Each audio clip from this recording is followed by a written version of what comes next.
सभी के लिए मंगल कामना। हमारे प्यारे प्यारे स्टूडेंट्स, कैसे हैं आप लोग? उम्मीद करता हूं आप इस ज्ञानवर्धन की प्रक्रिया में बहुत ही मन लगा करके पढ़ रहे होंगे और उम्मीद करता हूं कि ये जो आप सीख रहे हैं उसे कभी न भूलने के लिए सीख रहे हैं। तो आज फिर से भूगोल के एक नए अध्याय के अंतर्गत हम आपको अध्ययन करवाने जा रहे हैं ब्रह्मांड। तो सबसे पहले हम जान लेते हैं ये ब्रह्मांड है क्या। हम सभी लोग ब्रह्मांड के अंतर्गत ही निवास कर रहे हैं। तो सबसे पहले देखेंगे और बड़े ही मन लगाकर ध्यानपूर्वक इस टॉपिक को सुनेंगे और समझेंगे। बहुत ही आकर्षक, बहुत ही ज्ञानवर्धक टॉपिक है और सभी के लिए समान रूप से उपयोगी और आवश्यक है। तो चलो सबसे पहले हम प्रारंभ करते हैं।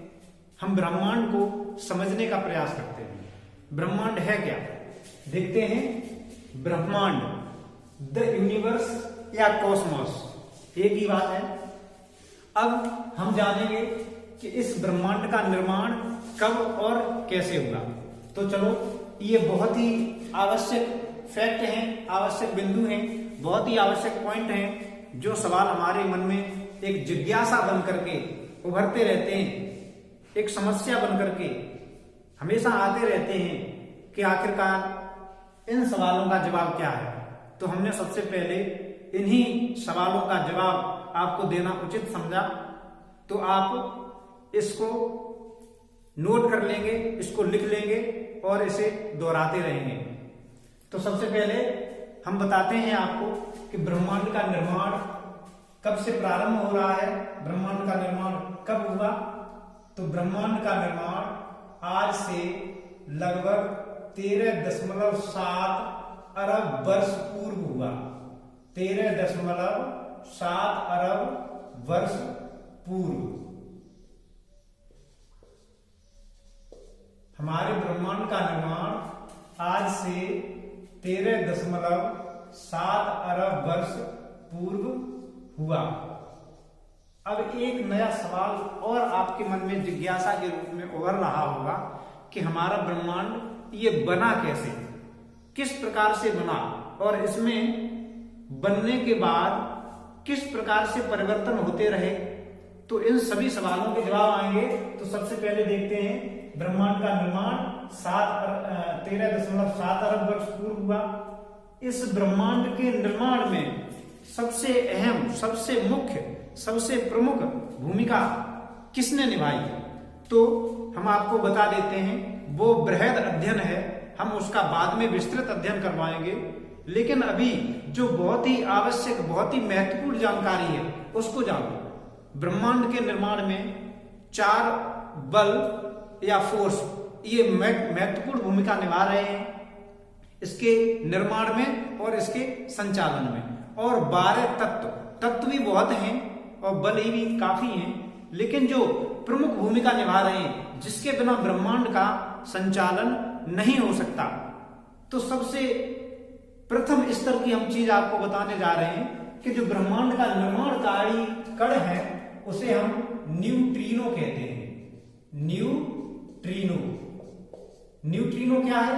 न्यूट्रिनो ब्रह्मांड का निर्माणकारी कण है। अब ये किससे बना?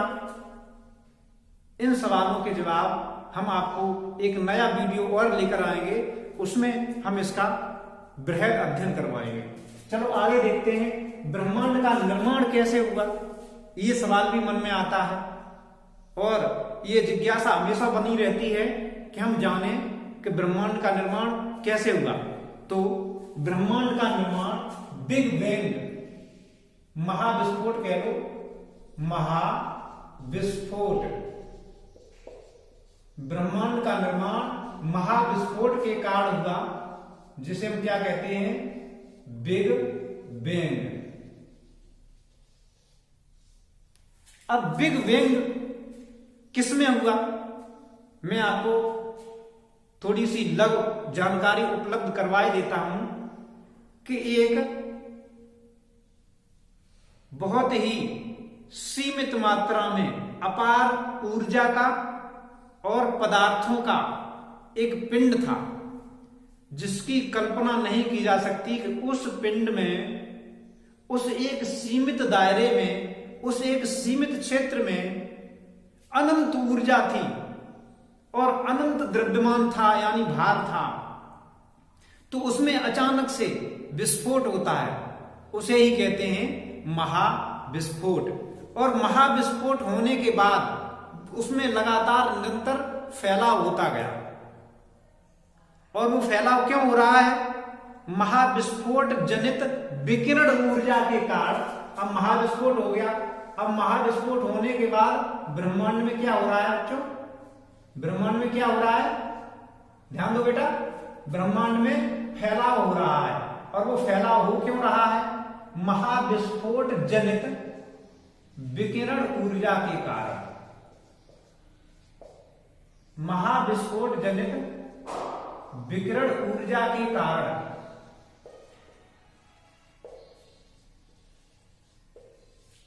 हमारी पृथ्वी, बुध, शुक्र इनसे दूर जा रही है। हमारा सूर्य सभी ग्रहों से, सभी उपग्रहों से दूर फैलता जा रहा है।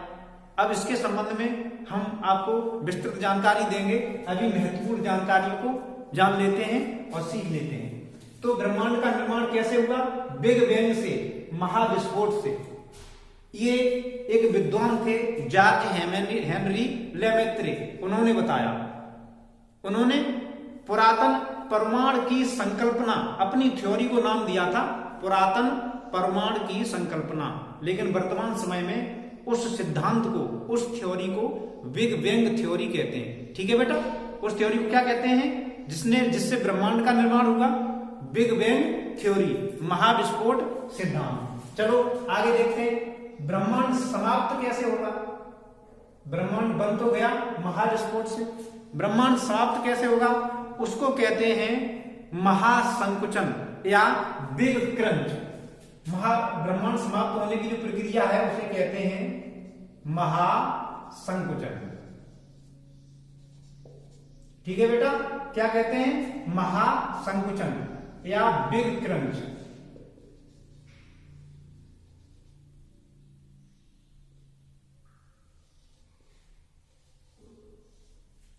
अब ये महासंकुचन होगा क्यों? ये महासंकुचन होगा गुरुत्वाकर्षण के कारण। महासंकुचन होगा गुरुत्वाकर्षण बल के कारण।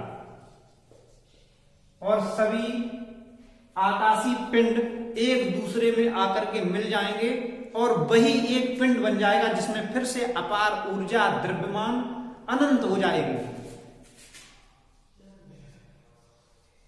ठीक है? तो ब्रह्मांड का फैलाव क्यों हो रहा है? महाविस्फोट जनित विकिरण ऊर्जा के कारण। ब्रह्मांड का समापन कैसे हो जाएगा? ब्रह्मांड नष्ट कैसे हो जाएगा? ब्रह्मांड की उम्र समाप्त कैसे हो जाएगी? तो बिग क्रंच के कारण, यानी महासंकुचन के कारण। और महासंकुचन होगा क्यों? महासंकुचन होगा गुरुत्वाकर्षण शक्ति या गुरुत्वाकर्षण बल के कारण। अब ब्रह्मांड की उम्र क्या है? ब्रह्मांड की उम्र इसके फैलाव पर निर्भर कर रही है, इसके विस्तार पर निर्भर कर रही है। एक अनुमान के अनुसार वैज्ञानिकों ने बताया है, जो महाविस्फोट जनित विकिरण ऊर्जा है वो बढ़ती जाएगी, फैलती जाएगी। और 12.5 प्रकाश वर्ष की दूरी के बाद, 12.5 प्रकाश वर्ष, 12.5 प्रकाश वर्ष की दूरी के बाद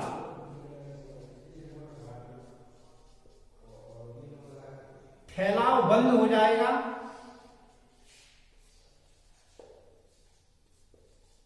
12.5 अरब प्रकाश वर्ष की दूरी के बाद इसका जो विस्तार हो रहा है, इसका जो फैलाव हो रहा है, वो फैलाव क्यों हो रहा है? महाविस्फोट जनित विकिरण ऊर्जा के कारण इसका फैलाव बंद हो जाएगा। अब इस फैलाव को होने में कितना समय लगेगा, वो तो एक संदेह के गर्त में है। वैज्ञानिक इसका अनुमान लगा रहे हैं, लेकिन ये बात एक सिद्धांत के अनुसार कही है, दोलन सिद्धांत के अनुसार भी कही है। तो हम ये जान लेंगे कि 12.5 अरब प्रकाश वर्ष की यात्रा करेगा। महाविस्फोट होने के बाद जो पदार्थ बने वो 12.5 अरब प्रकाश वर्ष तक की यात्रा करेंगे। उसके बाद महासंकुचन की प्रक्रिया प्रारंभ होगी। ठीक है बेटा, ध्यान लगा के पढ़ो, ये आपके भी विषय क्षेत्र में है, बड़े मन से सुनना है, ध्यानपूर्वक सुनना है। ये इतनी ज्ञानवर्धक बात है कि हम प्रकृति को समझ रहे हैं बेटा। बात समझ में आ रही है? हाँ, बहुत अच्छे, शाबाश।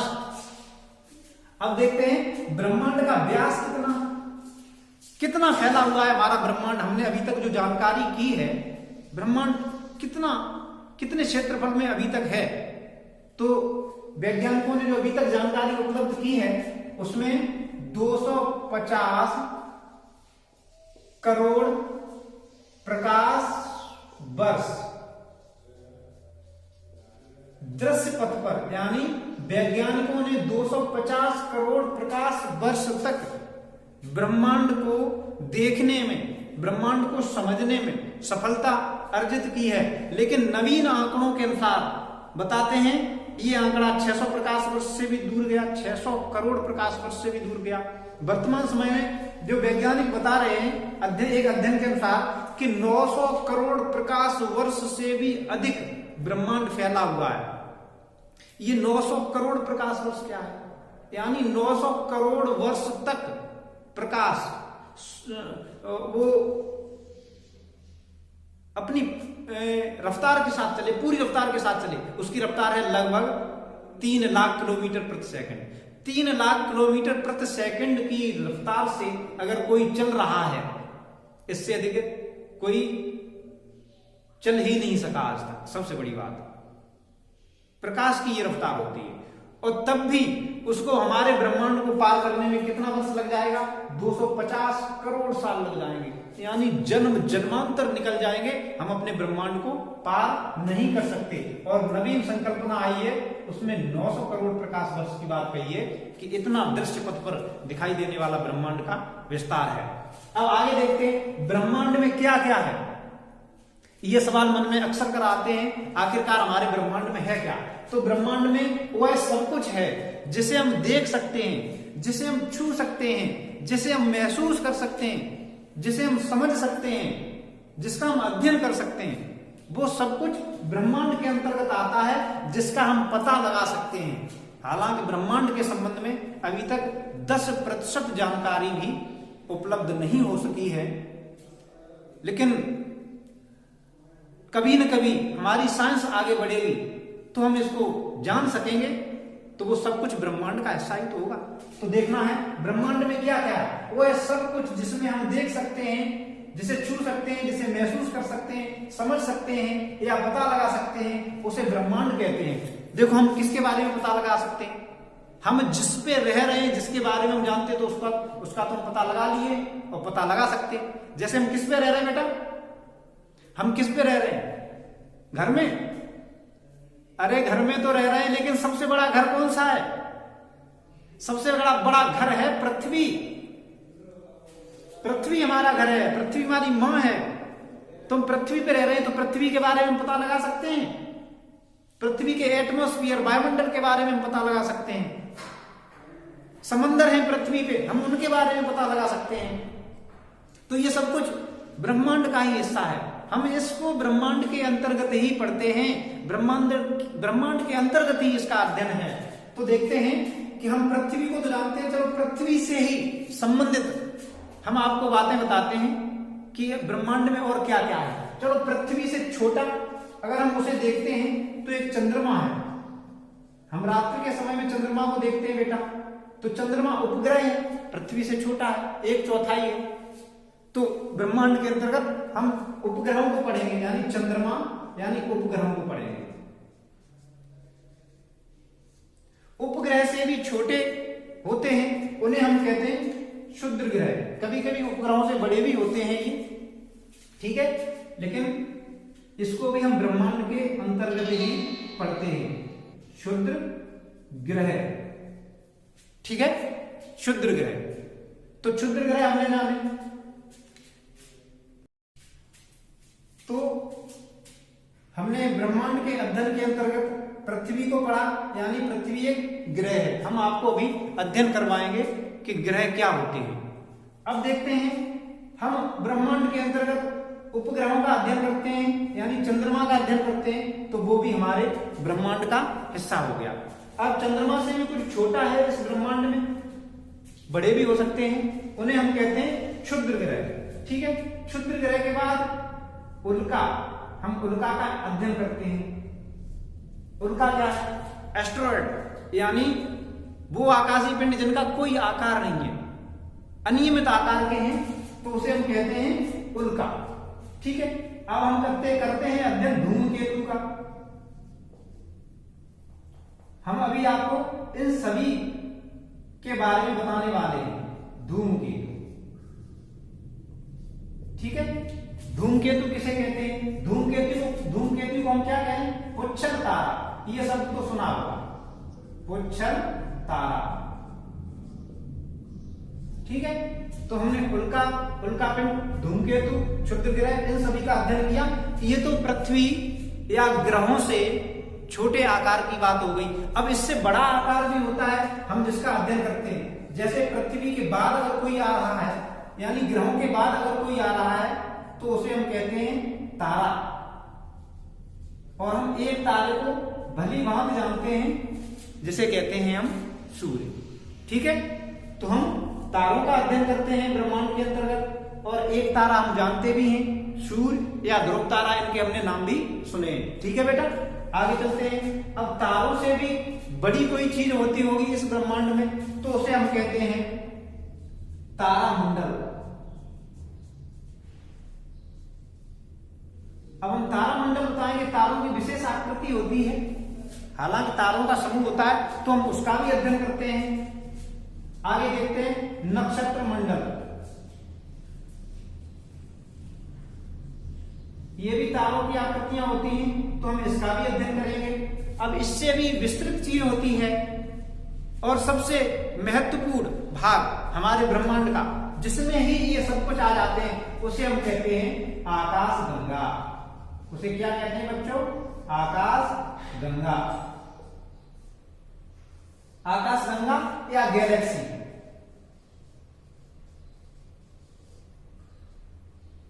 ठीक है, तो हम आकाशगंगा का अध्ययन करने वाले हैं इस टॉपिक के अंतर्गत। देख लिया, जो ब्रह्मांड है, ब्रह्मांड के अंतर्गत कितना विस्तृत अध्ययन है। हम पृथ्वी का अध्ययन करेंगे, यानी ग्रह, उपग्रह यानी चंद्रमा, क्षुद्र ग्रह, उल्का, धूमकेतु या पुच्छल तारा, तारा, सूर्य, तारा है हमारा, तारामंडल, नक्षत्र मंडल, आकाशगंगा, हम इन सभी का अध्ययन करने वाले। अब आकाशगंगाओं के मिलकर के आकाश, जब बहुत सी आकाशगंगाएं मिल जाती हैं, तो एक बिग क्लस्टर बनता है, एक विशेष आकृति और बन जाती है। तो हम आकाशगंगाओं के आगे भी अध्ययन करेंगे, और आकाशगंगाओं के आगे अध्ययन करने के बाद फिर हमारा सबसे बड़ा अध्ययन आ जाता है ब्रह्मांड, आकाशगंगाओं का अध्ययन। ठीक है, आकाशगंगाओं, जब बहुत सी आकाशगंगाएं मिल जाएंगी, ठीक है, एक साथ बहुत सी आकाशगंगाएं मिल जाती हैं, उसे कहते हैं वर्गो क्लस्टर। बहुत सी आकाशगंगाओं के समूह को क्या कहते हैं? वर्गो क्लस्टर। वर्गो क्लस्टर, बहुत सी आकाशगंगाओं के समूह को कहते हैं वर्गो क्लस्टर। तो वर्गो क्लस्टर कैसे बने, हम उनका अध्ययन करेंगे। फिर उसके बाद हम जो अध्ययन करने वाले हैं, उसे हम कहते हैं ब्रह्मांड। ठीक है, ब्रह्मांड। तो ब्रह्मांड इन सब से मिलकर बना है। पहले तो हमने संक्षेप में जान लिया था, एक लघु परिभाषा जान ली थी, अपनी शब्दावली में समझने की कोशिश कर ली थी बच्चों, कि ब्रह्मांड में हम क्या क्या पढ़ने वाले हैं। तो ब्रह्मांड में हम देखो ये पढ़ने वाले हैं, ब्रह्मांड में वह सब कुछ जिसे हम छू सकते हैं, देख सकते हैं, महसूस कर सकते हैं, हाँ, या समझ सकते हैं, या उसका पता लगा सकते हैं। तो इस सभी का अध्ययन हम किसके अंतर्गत करने वाले हैं?